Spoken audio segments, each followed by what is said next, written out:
जी रह जाता हमारो खाली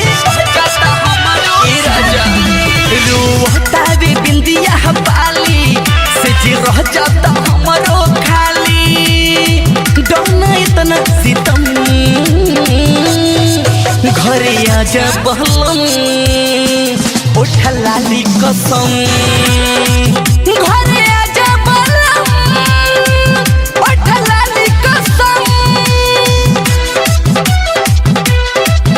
उठा लाली कसम Presented by Lovely Films Production.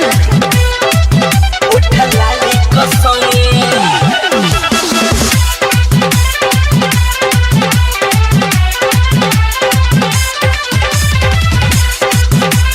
Presented by Lovely Films Production. बरसे अखिया से बदरा भीगे अखिया के कजरा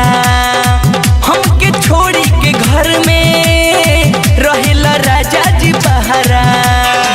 रहेला राजा जी बहरा बरसे अखिया से बदरा भीगे अखिया के कजरा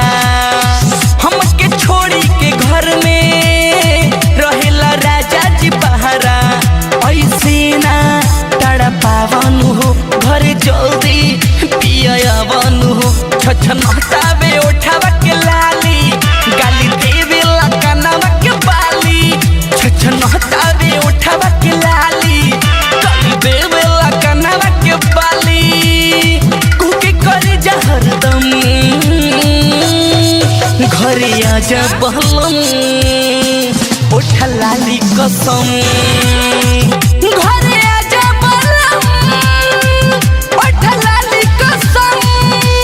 Presented by Lovely Films Production.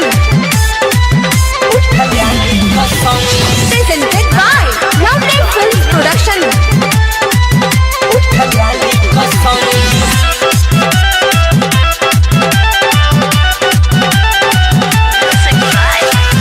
आप सुन रहे हैं सिंगर बनी आरती आवाज में। कहोला में हर के दौरा तू का जन राजा बोली बिहारी सोइया दिलना से जिया के माजा दिलना से जिया के माजा कहोला में हर के दौरा तू का जन राजा बोली बिहारी सोइया दिलना से जिया के माजा दुख बुझो बेदर्दी सजन घरे आजा लागता नामन रंगीला राकेश समुझाव लखन प्रेमी रितेश के बोलाव रंगीला राकेश समुझाव लखन प्रेमी रितेश के बोलाव ना तो निकली दम घरे आजा बहलम उठा लाली कसम घरे आजा बहलम उठा लाली कसम रोता रे बिंदिया बाली से जी रह जाता हमारो खाली जाता हमारो राजा